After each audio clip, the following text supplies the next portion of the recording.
Hello everybody, as per the introduction, my name's Sam. I'm an undergraduate student down at the Daytona Beach campus of Embry-Riddle Aeronautical University, and I'm so excited to be talking about one of the coolest projects that I've ever worked on, which is EagleCam 2. More specifically, the game engine digital twin that we designed for design trades and orbital operations. Now, next slide please.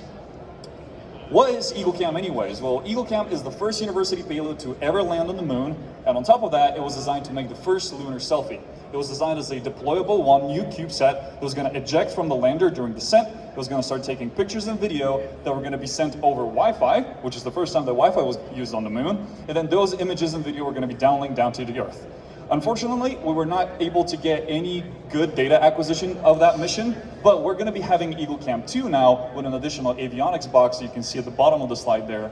But obviously EagleCam 1 posed a lot of changes, a lot of challenges that we're going to address now. So there's a lot of unknowns about taking lunar imagery, such as the harsh lunar lighting that you can see on that image. So this is a reference image from the IM-1 mission that EagleCam 1 flew on. And you can see the great complexity of the scene, so the severe fisheye distortion that we have, the very harsh lunar lighting that's kind of unpredictable with how sensors are going to react, and then the hardware iteration. We're an academic program, we don't have the funds or time, we're working on a very short timeline with very limited budget. We got to be more creative with the way that we approach things. So the solution architecture then is to get a very high resolution LRO terrain, run it through our EquiSolid fisheye shaders, so pretty much design a shader the same way that our real lens are going to be distorting the imagery, and then have an orbital mechanics model where we holistically compile all of the other celestial bodies and the lighting angles of their interactions.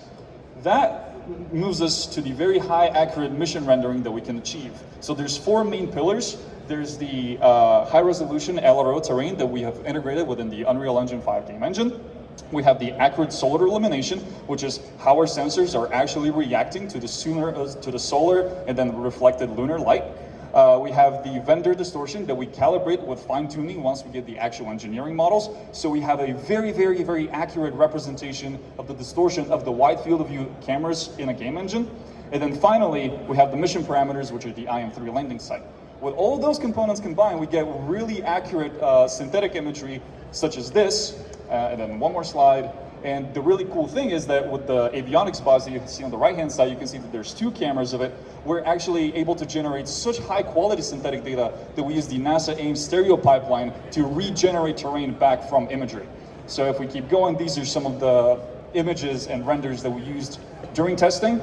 And then with the final one, this is our landing site where we're hopefully going to be landing within the next calendar year. And thank you for your attention, and to the moon.